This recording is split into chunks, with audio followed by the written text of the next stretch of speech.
अभिवादन स्वीकार कीजिए ब्रजेश मिश्रा का। और आप देखना शुरू कर चुके हैं द डिबेट। बहनों भाइयों, अब इस देश में आम चुनाव को महज 1 साल का वक्त बचा है और अब आप देखेंगे कि पॉलिटिकल अलाइनमेंट और पॉलिटिकल रीअलाइनमेंट दोनों बनना शुरू हो चुका है। तो ये पॉलिटिकल अलाइनमेंट किन के बीच हो रहा है? आप देखेंगे कि सत्ताधारी पार्टी यानी भारतीय जनता पार्टी और उसके अलायंस और अपोजिशन और उसके अलायंस पार्टनर्स, अब इनमें आपस में गोलबंदी होना शुरू हो गई है। लेकिन बीजेपी के खिलाफ कोई एक बड़ा गठबंधन अभी तक आकार नहीं ले पाया है। जहां भी हैं ये 2 या 3 खेमों में बटे हुए हैं। जैसे आप 18 जनवरी को तेलंगाना पे नज़र रखिएगा और 31 जनवरी को श्रीनगर पे, उससे ये पता चलेगा कि इस देश में बीजेपी के खिलाफ जो मोर्चे हैं उनमें कौन किसके साथ कहां पर खड़ा हुआ है। आज की हमारी परिचर्चा 2024 में भारतीय जनता पार्टी के अलाइज पार्टनर्स और उनकी तैयारी, और 2024 के लिए ही अपोजिशन और उसके अलाइज पार्टनर्स की क्या तैयारी है, इस विषय पर आज हम परिचर्चा आयोजित करने जा रहे हैं। बहन भाइयों, इस देश की राजनीति अब एक नया रुख अख्तियार कर रही है। भारतीय जनता पार्टी की ताकत और उसकी राजनीतिक शक्ति को देखते हुए विपक्ष अब एक पॉलिटिकल अलाइनमेंट कर रहा है और ये पॉलिटिकल अलाइनमेंट कोई एक तरफ नहीं, 2 ध्रुवीय हो रहा है। भारतीय जनता पार्टी को क्या इसका एहसास है? बिल्कुल है। और इन दोनों अलायंस पर नज़र रखते हुए भारतीय जनता पार्टी ने अपनी तैयारियां भी शुरू कर रखी हैं। बीजेपी अपने उन अलायंस पार्टनर्स को वापस तलाशने की कोशिश कर रही है जिनके साथ उसने 2014 और 2019 के चुनाव को जीता था। यानी पॉलिटिकल अलाइनमेंट और रीअलाइनमेंट का सिलसिला बीजेपी में शुरू हो चुका है, क्योंकि तैयारियों के लिए अब महज 1 वर्ष का वक्त बाकी है। अगले साल जब हम इस वक्त के इस महीने के भीतर होंगे तब तक चुनाव की प्रक्रिया तो शुरू नहीं होगी, लेकिन तब तक राजनीतिक गर्माहट शुरू हो चुकी होगी। मार्च और अप्रैल के बीच अगले साल चुनाव है। तो राजनीतिक दलों में क्या तैयारियां हैं और उन तैयारियों में लार्जेस्ट जो स्टेट है उत्तर प्रदेश, इसकी क्या भूमिका होगी?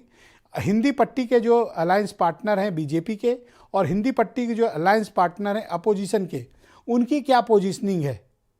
अखिलेश यादव से लेकर मायावती से होते हुए नीतीश कुमार और तेजस्वी यादव, ममता बनर्जी, ये सब लोग क्या करने जा रहे हैं?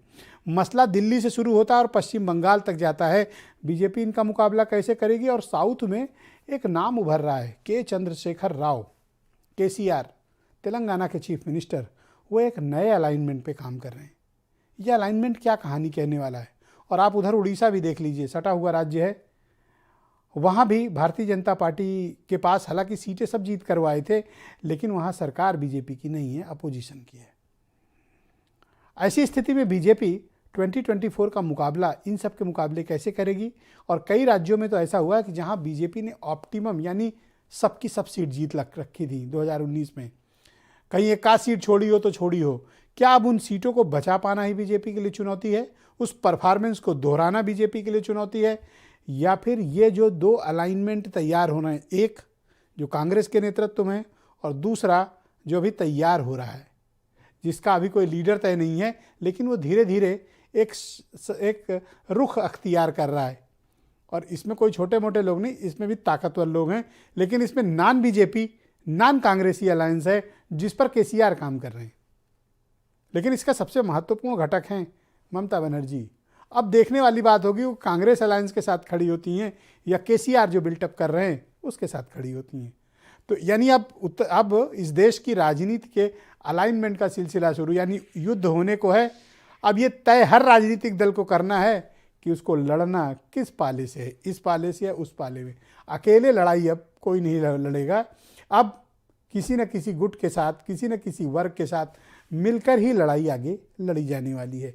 आज की परिचर्चा हम इस विषय पर करेंगे। आप कुछ बयान सुन लें, फिर मैं एक बड़ी डिबेट को आगे बढ़ाऊंगा जिसमें मैं आपको बताऊंगा कि 18 जनवरी को तेलंगाना के खम्मम जिले में, ये खम्मम जिला बेसिकली विशाखापत्तनम के आसपास है और यह आंध्र प्रदेश से लगा हुआ इलाका है, और यहाँ पर के चंद्रशेखर राव एक बड़ी रैली आयोजित कर रहे हैं और इस रैली में खास अट्रैक्शन है अरविंद केजरीवाल, भगवंत मान और उत्तर प्रदेश के पूर्व मुख्यमंत्री समाजवादी पार्टी के राष्ट्रीय अध्यक्ष अखिलेश यादव।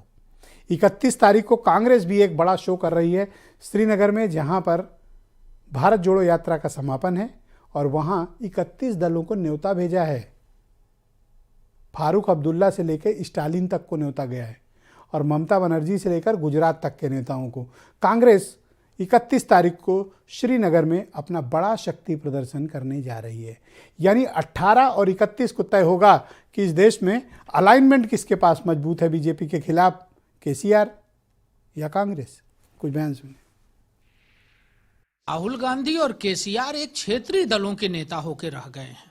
इनकी सोच दकियानूसी है और इनकी सोच देश को प्रगति और विकास को रोकने वाली सोच है और कई बार इनके बयानों से देश भी अपमानित होता है और नेता तो अपमानित होते रहते हैं। राहुल गांधी जी 30 तारीख को श्रीनगर में यात्रा का समापन करेंगे। हम सभी अपने विपक्षी साथियों के साथ में वहां बैठेंगे। वहां से सिर्फ दिल्ली को ही संदेश नहीं जाएगा, भारतीय जनता पार्टी को ही संदेश नहीं जाएगा, वहां का संदेश पाक ऑक्यूपाइड कश्मीर पर तिरंगा लहराने के लिए भी होगा और इस्लामाबाद को भी संदेश जाएगा। बैठक तो हमने देखा कि ममता जी ने भी प्रयास किया, शरद पवार ने भी प्रयास किया, उधर नीतीश जी भी इस बात को बोल रहे थे, लेकिन कोई सकारात्मक रिजल्ट नहीं है।